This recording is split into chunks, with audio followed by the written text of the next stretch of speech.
Okay everybody, it is officially time to start reviewing Chemical Guy's Hydro Slick Ceramic Coating Hyper Wax, and yes, I'm in my new garage that is totally disorganized and it's not finished yet, but who cares? Let's go ahead and get into this product. So rather than giving you guys all the specs and the stats of this product before we do the testing, I'm gonna go ahead and do the testing first because that's really the interesting part, and then we'll talk about all the info about this particular product afterwards. Now in front of me, I have my demonstration hood, which is my first demonstration hood, and I'm stoked to have it. I just polished this left side here, this right side is not polished, and there's a ton of imperfections, and it's just really hard looking, but it was out in the middle of the elements for probably like a year, and so I'm just doing the best I can with what I got, and this is just a great place to demonstrate products that I've been messing around with. Now let's go ahead and get into the application. I'm just gonna use a little applicator pad I have here, and I'm gonna shake up the product, and I wanna talk about the specifics of it as I open it up. It's super thick,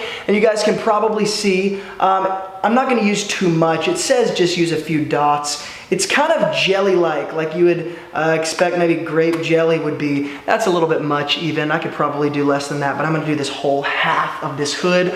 So check that out and kind of like shake it around. Yeah, gelatin. I'm just gonna start from down here and kind of drag this very lightly across the paint so that I can spread out the product maybe a bit better than if I just put the whole thing down. And I'm going to go in a crosshatch pattern. Now as I'm applying it, it's got kind of a thick, what would I say, streaky coat, and it's not quite like, what would I say, other ceramic spray products are. So this is the first ceramic product that I've used that is not a traditional ceramic, but it is also not a spray product. So as I'm doing this, it kind of looks exactly like you would expect maybe like a jelly to look like if you were putting it on car paint. So I'm gonna stick with only this part. I'm gonna finish my crosshatch pattern just like this so that I make sure I get an even spread. And again, you can use even a microfiber towel with this. You don't even have to use a application pad like I'm doing here, but again, it's really straightforward. It's getting more sticky the more I do it. So like if I were to go back over it like this, it's harder to pull the microfiber across it in a very noticeable way. So it feels like it's really starting to adhere to the paint at a more, what would I say, at a flatter level. So it's not just like it was. Now I don't want to wipe it off, but I do just want to make sure I'm getting an even spread here, making sure there's no parts left out. So I'm gonna leave it at that. Let me show you what this haze looks like. So you can see there, I've got my overhead LED lights, and truth be told, I'm actually putting 2 more up here in the coming weeks, so it's gonna be way brighter in here. But you can see that difference. So let me just get a good little side by side there, and you can see all the just terrible imperfections that are on this side of the paint, and they're here as well, but they're a bit minimized because it was polished. But check this out, here we go. I did not do this part right here, so I just kept it in this vicinity. So you can check out that hazing. Now, the directions do recommend that you work in a cool environment, of course, probably indoors. You're gonna work in that average 2x2 area, and you're not trying to overload this with product, so you apply it with some sort of microfiber applicator. 3 to 4 drops of this product is gonna be plenty for that 2x2 area, and of course you want the panel to be clean, you know, Iron-X, clay barred, maybe even polished if that's what it takes. And this particular panel actually was polished and all of that before I started.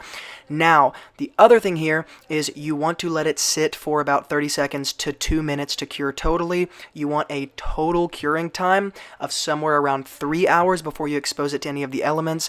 Then, again, it says about 12 hours before you're gonna, again, maybe expose it to water, but particularly before you clean it or anything like that. Now here's where I'm gonna break the rules just a little bit. The directions do say that you want 2 to 3 hours, and even more like 12 hours if you can stand it, to let this cure to the paint after you wipe it off before you put water on it. But what I'm gonna do here is I'm gonna wipe it off right now, and I'm gonna take it outside and we're gonna do a hydrophobic test. I wanna see what the hydrophobic properties look like, what the surface tension looks like right after application. Then I'm gonna apply another layer. We're gonna leave it, and tomorrow I'm gonna come back and see what the hydrophobic properties look like after I actually follow the directions. So here we go.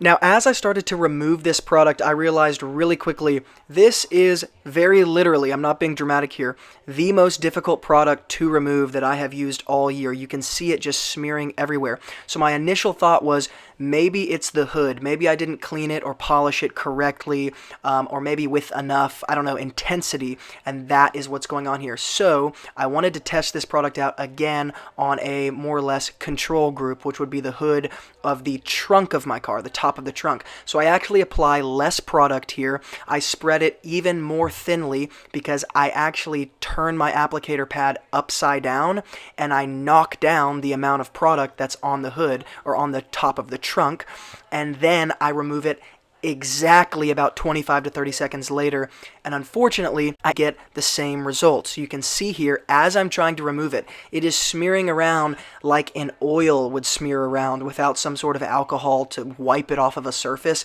Now on to the hydrophobic test. I'm using my Sunjoe pressure washer, and the left side is what was treated and the right side is what was not treated.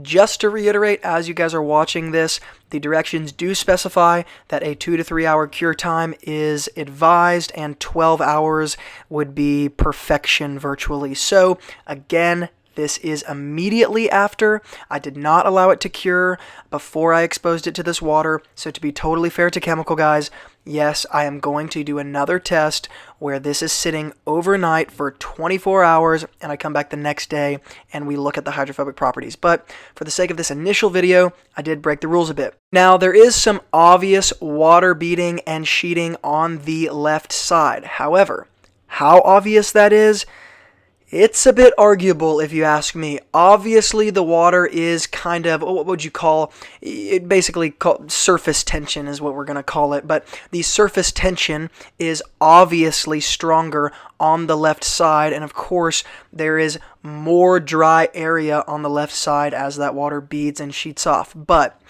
is it the most hydrophobic product that I've ever seen, particularly in the quote-unquote ceramic category? Not even in the slightest.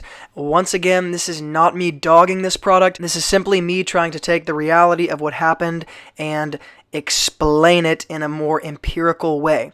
So, not only was this product very difficult to remove, like on a level that was, almost shocking, but the hydrophobic nature, at least after the initial application without any cure time, that may change with cure time, particularly a 24-hour cure time, which is happening literally right now. I'm going to go tomorrow and make another video. But it's just not that hydrophobic. Okay, I'm actually honestly having a hard time finishing this video because my intention is not at all to dog a product or just bash something. This honestly is one of the most difficult products I've used all year long. So, I even just reread the directions to make sure that I wasn't doing anything wrong. And on my car, on this trunk hood, I used way less product and removed it quicker, and it was still the same experience as with the other one. So what I'm gonna do is let it sit here on my my trunk hood, my trunk top, my trunk hood, and I'm not gonna let it get rained on or anything, and I'm gonna let it sit for probably the next 24 hours. Then tomorrow I'm gonna come back and test the hydrophobic properties and see if we can see a significant difference between the demonstration hood being immediately tested with water and this one letting the product cure for a few hours, well, a whole day, and then testing it. But I feel like I'm doing something wrong. So here's how I'm gonna conclude this. I'm gonna put the burden on myself and say, guys, am I missing something? Did I miss something with the Hydro Slick? Did I not apply it in a certain way? Please roast me in the comments if you have to. What did I do that messed this up? Because I can't think of anything. I'm in a closed environment, plenty of lighting, the application, I did it twice on two totally separate things. In the comment section, what did I do wrong? Why am I please let me know.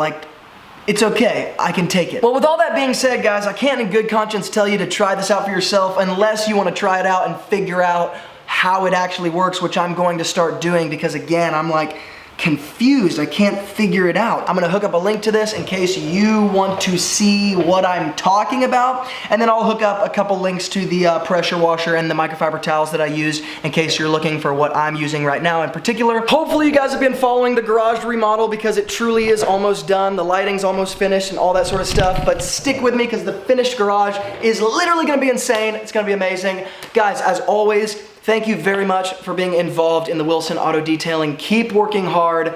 And from Luke here at Wilson Auto Detailing, I will see you in the next video. I'm gonna finish my Did I just say I'm gonna finish my crotch? Okay, cross hatch. Okay, I'm gonna finish my, oh my gosh. Okay, here we go.